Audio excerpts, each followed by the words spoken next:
Hello students, welcome to lecture 2 of principle of inheritance and variation. ठीक है, genetics हम लोगों ने स्टार्ट किया है। फर्स्ट लेक्चर हम लोगों ने कवर अप कर लिया है। सेकेंड लेक्चर में हम लोग आगे चलते हैं इसमें। तो inheritance of one gene, Mendel's law हम लोग स्टार्ट करने वाले हैं। इनहेरिटेंस ऑफ वन जीन हम लोग पढ़ रहे थे ये ऑलरेडी हम लोग पढ़ चुके हैं। मोनोहाइब्रिड क्रॉस मींस जिसमें दो ऑर्गेनिज्म को क्रॉस किया जाता है और एक कैरेक्टर को हम लोग फॉलो करते हैं। Cross involving two plants differing in one character pair. ठीक है, एक कैरेक्टर मतलब टॉलनेस जो है, एक कैरेक्टर जो हम लोग यहाँ पे ले रहे हैं, यहाँ पे जो है सीड कलर। ठीक है, तो मोनोहाइब्रिड क्रॉस में हम एक कैरेक्टर को फॉलो करेंगे, या कुछ भी हो सकता है, tallness, seed colour, pod shape. ठीक है, बट एक ही कैरेक्टर को फॉलो करेंगे। ठीक है, अगर हम दो कैरेक्टर को फॉलो कर रहे हैं किसी क्रॉस में तो हम उसे डाई हाइब्रिड क्रॉस बोलेंगे। ठीक है, तो पहले हम लोग मोनो हाइब्रिड क्रॉस कंप्लीट कर लेते हैं, उसके बाद हम लोग जो है डाई हाइब्रिड क्रॉस पे जाएंगे। ठीक है, ये चीज हम लोगों ने पढ़ ली थी। आगे चलते हैं हम लोगों ने। तो ये जो हम लोगों ने देखा था कि होमोजाइगस जो एक टॉल प्लांट है, एक होमोजाइगस ड्वार्फ प्लांट है, एक कैपिटल टी स्मॉल टी ये क्रॉस कराया था। ये capital T small T I, heterozygous condition है और ये टॉल रहा। तो F1 जनरेशन में सारे प्लांट हमें टॉल मिलेंगे। ठीक है, बट जब इसका सेल्फिंग कराए, ऐसे मतलब दो प्लांट हुए, तो इन दोनों को अगर क्रॉस कराया तो हमें कुछ ऐसा मिला, 3:1 का रेशियो मिला। इसमें 3 टॉल, एक ड्वार्फ। बट टॉल में अगर हम देखें तो एक टॉल कैपिटल टी वाला मिला था और दो टॉल जो हमें कैपिटल टी स्मॉल टी वाले मिले थे। तो अगर फिनोटाइपिक रेशियो देखने में अगर बोले, फिनोटाइपिक रेशियो मतलब देखने में तो 3:1 का रेशियो है, 3 टॉल एक ड्वार्फ। बट अगर हम जीनोटाइपिक रेशियो की बात करें तो एक टॉल टीटी वाला था, एक कैपिटल टी, दो कैपिटल टी स्मॉल टी वाले टॉल थे और एक ड्वार्फ था। तो जीनोटाइपिक रेशियो 1:2:1 आएगा और फिनोटाइपिक रेशियो 3:1। तो डायरेक्ट क्वेश्चन आपको एमसीक्यू में क्या आएगा, in monohybrid cross phenotypic ratio is. और ये हर कैरेक्टर के लिए सेम रहेगा। ऐसा नहीं है कि हम यहाँ पे हाइट की बात कर रहे हैं तो ये रेशियो आया, किसी में कुछ और आएगा। सारे कैरेक्टर्स में यही मिलेगा हमें। फिनोटाइपिक रेशियो 3:1 आएगा और जीनोटाइपिक रेशियो 1:2:1। ठीक है, याद कर लेना है हमको। उसके बाद हम देखते हैं Mendel made similar observation for other pairs of trade. तो ये मेंडल का एक्चुअल रिजल्ट्स है। ठीक है, जो उसने किए थे फ्लावर कलर में, seed colour, sheet shape, pod colour, pod shape, flower position, plant type. ठीक है, तो उसको ये रिजल्ट मिलते हैं, एक्चुअल रिजल्ट। ठीक है, ये 3.15:1, 3.01:1, 2.96:1। तो अगर इनका एवरेज निकाला जाए तो हम बोल सकते हैं कि ये 3:1 का रेशियो से ओवरऑल मिला था। ठीक है, एग्जैक्ट 3:1 उसको नहीं मिला था, बट कहीं पे 3.15 है तो कहीं पे 2.96 है, 2.82 है। तो अगर एवरेज निकाला जाए तो 3:1 का एक अप्रोक्स एवरेज निकल के आ रहा है। इसलिए हम लोग फिनोटाइपिक रेशियो जो है वो 3:1 का लेके चलते हैं। He proposed that some factors were inherited from parent offspring। उसने बोला कि कुछ चीजें पेरेंट्स ऑफस्प्रिंग में जाएंगे। उसने उसको फैक्टर बोला। आज के जमाने में हम उस चीज को जीन के नाम से जानते हैं। ठीक है, तो जीन्स वर्ड तब नहीं थे, उसने फैक्टर वर्ड यूज किया था, अब हम उनको जीन्स बोलते हैं।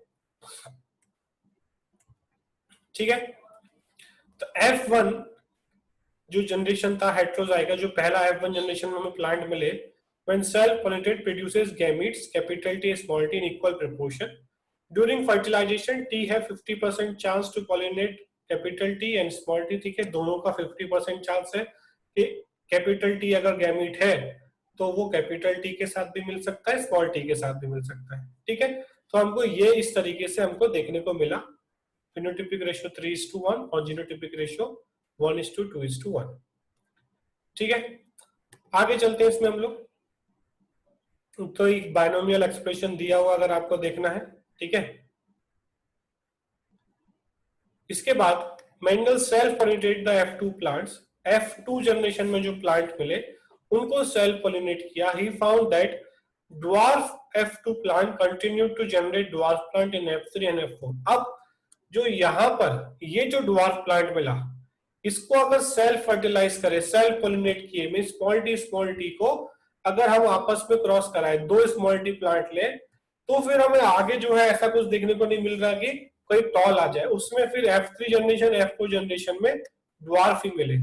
he concluded that genotype of the dwarf was homozygous small t small t। ठीक है, तो यहीं से इसको पता चला कि जो ड्वार्फ है उसका जीनोटाइप जो है स्मॉल टी होगा, इसीलिए F3 F4 जनरेशन में उसमें से कोई टॉल नहीं मिल रहा है, सारे डॉर्फ ही मिल रहे हैं। ठीक है, तो ये ऑब्जर्वेशन से उसने चीजें पता की और हमको ये चीजें पता चली। ठीक है, तो ये सारी चीजें हम लोग उसमें से कोई चीजें डिस्कस कर चुके हैं। Firstly he made monohybrid cross, फिर उसके बाद उसने डाई हाइब्रिड क्रॉस किया जिसमें 2 कैरेक्टर को फॉलो किया, उसके बाद ट्राई हाइब्रिड क्रॉस किया जिसमें 3 कैरेक्टर को फॉलो किया।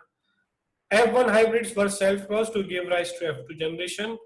Mendel also carried out reciprocal crosses। ठीक है, reciprocal cross मतलब यहाँ पे लिखा means opposite cross। The parent which provide male gamete in one cross in second experiment provide the female gamete। Means एक प्लांट जिससे मेल गैमेट लिया था एक एक्सपेरिमेंट में, तो दूसरे एक्सपेरिमेंट में उससे फीमेल गैमेट लिया और देखा कि कुछ फर्क पड़ता है क्या, और उसने देखा कि कोई फर्क नहीं पड़ता। क्या आया result? The result of reciprocal cross prove that both gametes produce the same effect. Male ले लो एक प्लांट से या फीमेल ले लो, सेम ही इफेक्ट मिलेगा। तो ऐसा नहीं है कि इस प्लांट से मेल लोगे तभी कुछ रिजल्ट आएगा, इस फीमेल से फीमेल ले लिया तो रिजल्ट नहीं आएगा, तो कोई फर्क नहीं पड़ने वाला। And it does not matter which parent provide male and which parent provide female. ठीक है, तो कौन सा पेरेंट मेल प्रोवाइड करेगा, कौन सा पेरेंट फीमेल गैमेट प्रोवाइड करेगा, उससे कोई फर्क नहीं पड़ता, किसी से भी आ जाए। ठीक है, मेल और गैमेट और फीमेल गैमेट जो है वो फ्यूज होने चाहिए। On the basis of his experiment he formulated 4 postulates. ठीक है, उसके बेसिस पे इसने 4 पोस्टुलेट्स बनाए। ठीक है, जिससे आगे चल के मेंडल्स के लॉ बने। ठीक है, मेंडल ने एक्चुअल में लॉ नहीं दिए थे, उसने कुछ पोस्टुलेट्स बनाए थे जो आगे जाके लॉ बन गए। तो मेंडल ने कुछ ऐसे Mendel first law, Mendel second law करके उसने नहीं लिखा था, उसने कुछ पोस्टुलेट्स दिए थे जिसको हम लॉ के नाम से पढ़ते हैं। ठीक है, तो मेंडल ने डायरेक्टली लॉ नहीं बनाए थे, उसके पोस्टुलेट्स को पढ़ के बाकी साइंटिस्ट ने उसको मेंडल्स लॉ बोल दिया। ठीक है, तो पोस्टुलेट 1 क्या है? According to this characters are controlled by pair of unit factor. इसने बोला जो भी कैरेक्टर्स है वो pair of unit factors means pair of genes control करते हैं। मींस एक जीन नहीं है, हर कैरेक्टर के लिए 2 जीन है, पेयर है। ठीक है, और एक अगर वो ये वाला है, मान लो उस जीन का कैपिटल टी वाला है तो प्लांट टॉल होगा, अगर उसमें स्मॉल टी वाला है तो प्लांट जो है वो ड्वार्फ होगा। The 2 factors are now called as alleles. ठीक है, आज के जमाने में हम उनको अलील्स बोलते हैं। ठीक है, कंट्रास्टिंग कैरेक्टर्स या contrasting traits of a single gene. Gene के 2 ट्रेट, एक ही जीन, अगर जो जीन हाइट के लिए रिस्पॉन्सिबल है तो उसके 2 अलील्स होंगे। ठीक है, जो जीन हाइट के लिए रिस्पॉन्सिबल है उसके 2 अलील होंगे, एक टॉल बनाएगा एक ड्वार्फ बनाएगा। तो एक पेरेंट में से, चाइल्ड में, दोनों में से कोई एक आ सकता है। ठीक है, अगर टॉल वाला है तो आप टॉल होंगे, ड्वार्फ वाला है तो आप ड्वार्फ होंगे। मींस कोई भी कैरेक्टर हम लेंगे, स्किन कलर लिया, आई कलर लिया, जो भी है। ठीक है, सेकंड पोस्टुलेट, तो फर्स्ट पोस्टुलेट हमारा हो गया। इसमें क्या बोला इसने कि जो कैरेक्टर्स हैं वो यूनिट पेयर से कंट्रोल होते हैं, पेयर ऑफ यूनिट फैक्टर से कंट्रोल होते हैं। ठीक है, उसको हम लोग यूनिट फैक्टर्स को जो है 2 factors are now called as alleles. ठीक है, और फैक्टर को हम बोलते हैं जीन्स। ठीक है, तो जीन्स के जो कॉन्ट्रास्टिंग ट्रेट्स होते हैं उनको हम बोलते हैं एलील्स।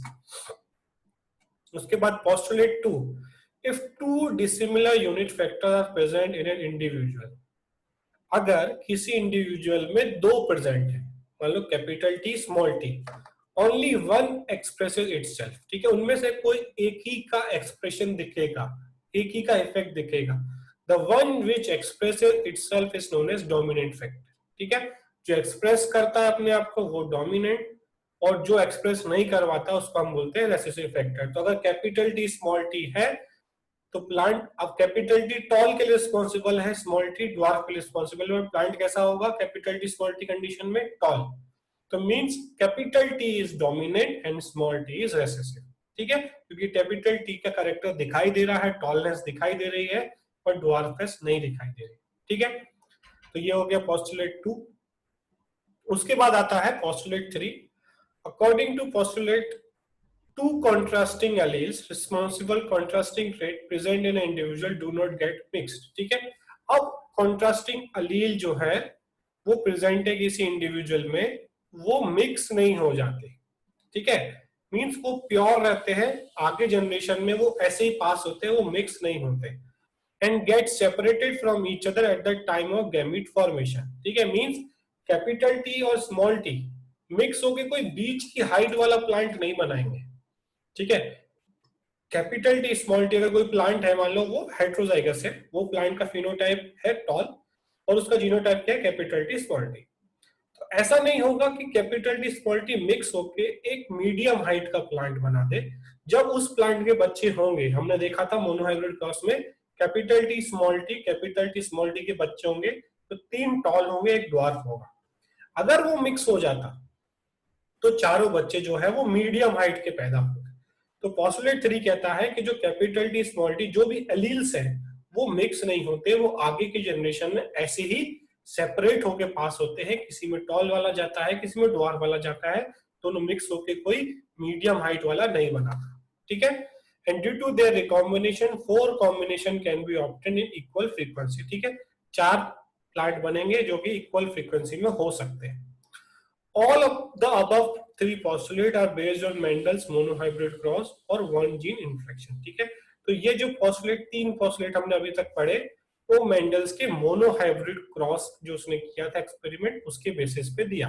ठीक है, लॉ ऑफ डोमिनेंस और लॉ ऑफ सेग्रीगेशन। ठीक है, तो अब यहाँ पे इसने 3 लॉ दिए हैं, उनमें से 2 लॉ जो है वो law of dominance first, second है लॉ ऑफ सेग्रीगेशन, उनको हम लोग मोनोहाइब्रिड क्रॉस के थ्रू जो है एक्सप्लेन कर सकते हैं। ठीक है, तो फर्स्ट लॉ जो है उसको हम बोलते हैं law of dominance. This law state when the two contrasting alleles for a character come together in an organism, only one is expressed completely and show visible effect। ठीक है, तो हम देख सकते हैं कि किसकी तरह बोल रहा है ये, पोस्टुलेट 2 की तरह। ठीक है, तो पोस्टुलेट 1 और 2 मिलके जो है वो लॉ ऑफ डोमिनेंस बन गए। तो मेंडल ने पोस्टुलेट दिए थे, उनको अच्छी तरीके से पढ़ के कंबाइन करके लॉ बनाया गया दूसरे साइंटिस्ट के थ्रू, बट बात वही है। ठीक है, जो मेंडल ने बोला था। ठीक है, तो अगर 2 कॉन्ट्रास्टिंग अलील एक जगह पे प्रेजेंट है एक ऑर्गेनिज्म के अंदर, तो उनमें से सिर्फ एक ही अपना एक्सप्रेशन दिखाएगा, दूसरा रिसेसिव रहेगा। It is called as dominant, other allele of the pair which does not express is called as recessive. This law is not universally applicable. याद रखना है हमको, ये बहुत इंपॉर्टेंट है, ये यूनिवर्सल नहीं है, सारे ऑर्गेनिज्म सारे ऊपर डोमिनेंस नहीं लगेगा। ठीक है, हम आगे चल के कुछ और भी देखेंगे कि मिक्सिंग भी होगी। ठीक है, तो Mendel's first law of dominance is not universally applicable, सब पे नहीं लगता, कुछ एक्सेप्शन है। ठीक है, plant height is controlled by 2 alleles, capital T and small t. These 2 alleles can be present in 3 forms। ठीक है, 3 फॉर्म में प्रेजेंट हो सकता है, दोनों capital T first form, small T second form, और थर्ड फॉर्म क्या है, कैपिटल टी स्मॉल टी। ठीक है, जो कि हेट्रोजाइगस कंडीशन कहलाएगी। तो ये प्योर लाइंस कहलाते हैं और ये हाइब्रिड या हेट्रोजाइगस। ठीक है, तो प्लांट अगर 2 एलील से कंट्रोल हो रहा है तो वो 3 फॉर्म में मिल सकता है, capital T small T and capital T small T. ठीक है, कैपिटल टी के केस में टॉल होगा, स्मॉल टी के केस में ड्वार्फ होगा, मींस रिसेसिव एलील एक्सप्रेस होगी, और कैपिटल टी स्मॉल टी के केस में भी टॉल होगा, मींस डोमिनेंट एलील ही एक्सप्रेस होगी। ठीक है, तो मेंडल क्रॉस प्री प्लांट। ठीक है, तो उसने क्रॉस किया कैपिटल टी स्मॉल टी और उसने देखा कि ऑल F1 प्रोजेनी प्लांट वर टॉल, सारे F1 में जो है इस तरीके से मिले हेट्रोजाइगस कंडीशन में, और कोई भी ड्वार्फ नहीं था। अब देखो, एक पेरेंट ड्वार्फ है बट बच्चों में कोई भी ड्वार्फ नहीं था। He made similar observation from other pairs of traits and found F1 always resemble only one of the parent। और उसने क्या पता किया कि F1 जनरेशन में हमेशा जो बच्चे हैं वो किसी एक पेरेंट को ही रिजेंबल करेंगे, दोनों के कैरेक्टर्स देखने को नहीं मिलेंगे, बट F2 जनरेशन में हमें देखने को मिलेंगे। ठीक है, and the trait of the other parent were not seen in them. ठीक है, इस वाले का ड्वार्फ वाले का कोई कैरेक्टर हमें देखने को नहीं मिला, फिनोटाइपिक। ठीक है, देखो इसमें स्मॉल टी तो आया, मींस पेरेंट में से एलील तो आया है, बट फिनोटाइपिक देखने में नहीं मिल रहा है वो, क्योंकि सारे प्लांट्स ये वाले जो है वो टॉल होने वाले हैं। ठीक है, तो ये यहां पर हमारा first law of dominance complete हो गया मेंडल का। ठीक है, तो बहुत सिंपल है ये सारी चीजें, ध्यान से समझना है हमको, ठीक है। पॉस्टुलेट जो हम लोगों ने पढ़े उसको ध्यान से समझ लो, उन पॉस्टुलेट के बेसिस पे ही लॉ बने हैं। तो लॉ और पॉस्टुलेट कोई अलग चीज नहीं है, पॉस्टुलेट को मिक्स करके अच्छी तरीके से समराइज करके लॉ बना दिया है, ठीक है। तो इसको ध्यान से समझ लो, जो भी डाउट्स है उसको आप लाइव क्लास में पूछ लो, ठीक है, या फिर व्हाट्सएप पे पूछ लो। और जब भी आप ये वीडियो देखो उससे पहले आप जरूर एनसीईआरटी पढ़ लो, ठीक है। एनसीईआरटी पढ़ना बहुत जरूरी है समझने के लिए, ठीक है। तो मेंडल्स के फर्स्ट लॉ तक आप एनसीईआरटी पढ़ लो और फिर इस वीडियो को देख लो, अच्छी तरीके से नोट बनाओ, इंपॉर्टेंट पॉइंट्स को अंडरलाइन करो।